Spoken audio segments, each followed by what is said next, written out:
With summer in full swing this July, we're seeing just a lot of strong games coming out. A lot of indies and a lot of co-op games as well, and Nintendo's second Switch 2 exclusive. So we've got a full list of 10 games here, plus another full 10 for the also notables, which are all pretty strong titles as well, but I just couldn't add them to the list. Some of them arguably more deserving to be on the list, really. First up, we have Everdeep Aurora coming out on July 10th for Nintendo Switch and Windows, developed by Nautilus and published by Isbrid Games. Everdeep Aurora looks like a neat little platformer. The summary says it's an adventure game which follows a kitten searching for her missing mother. The art style looks really cool, very pixel art crossed with chiaroscuro and very Animal-Wellian as well. Definitely an indie I would consider checking out. Next up, Dungeons & Dragons Neverwinter Nights 2 Enhanced Edition. It's coming out on July 15th for the Windows, developed by Aspyr Media, and I think I said that right, published by Aspyr Media.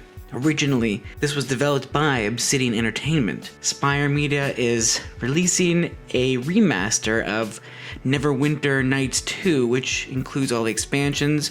An enhanced edition of Neverwinter Nights 1 was released back in 2018.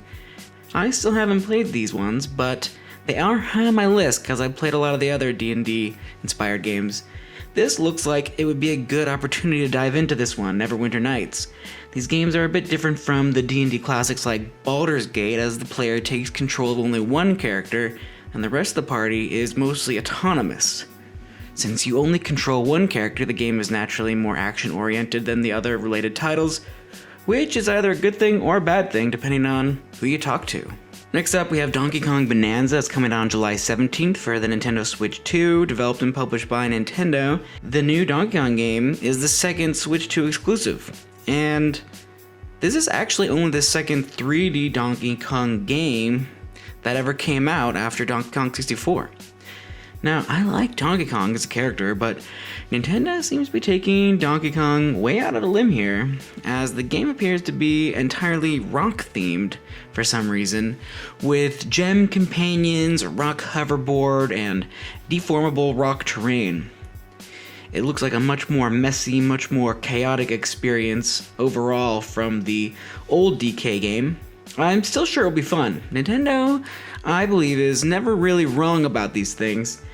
But it's been so long since they made a proper 3D DK platformer, I actually think I would have preferred a more traditional experience for this game.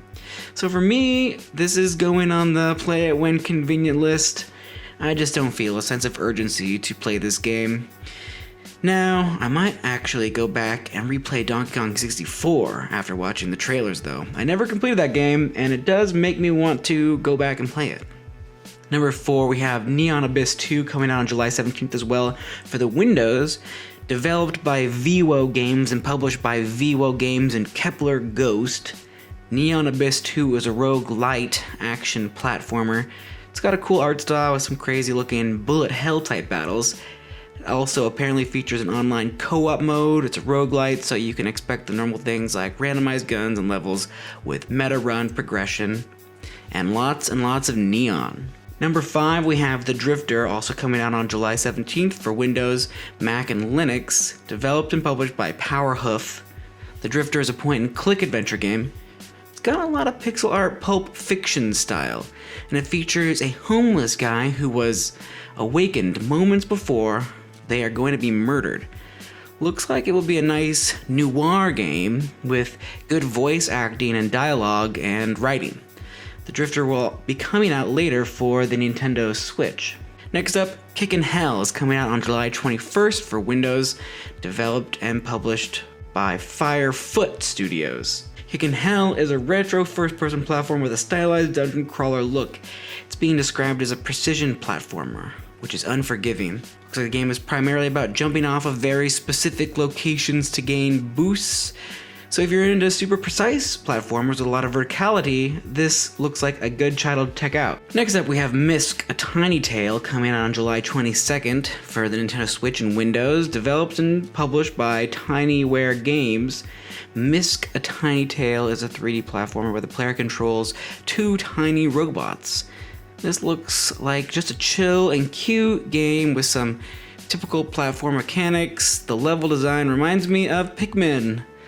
Next up, we have Wildgate, coming out on July 22nd for PS5, Xbox Series X and S, and Windows. It's developed and published by Moonshot. Wildgate is an upcoming online versus multiplayer game in space.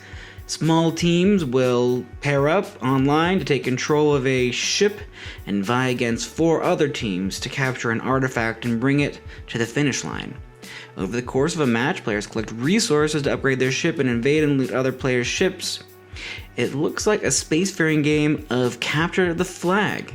Matches apparently last 20 to 30 minutes. And speaking of furries, Hotel Galactic is coming out on July 24th for Windows, developed and published by Ancient Ford. Hotel Galactic is a cozy hotel management game where you construct, decorate, and manage a hotel for furry aliens. The game offers a wholesome countryside bed and breakfast, and it appears a lot of emphasis has been put on Studio Ghibli-esque art style. Finally, we have Grounded 2 coming out on July 29th for the Xbox Series X and S and Windows, developed by Obsidian Entertainment and published by Xbox Game Studios. Grounded 2 is the sequel to Grounded 1, which was released back in 2020. I still haven't gotten around to playing it, but I did think this one looked interesting. It's basically just Honey, I Shrunk the Kids, the video game, but it seems like the best games just rip off old movies anyway.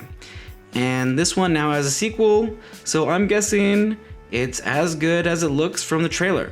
With names like Obsidian and Xbox back in the title, and now a sequel, it's probably a title that's gonna stick around.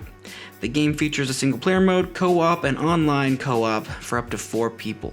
Did I miss any of your favorite games coming out in July? Let me know down in the comments.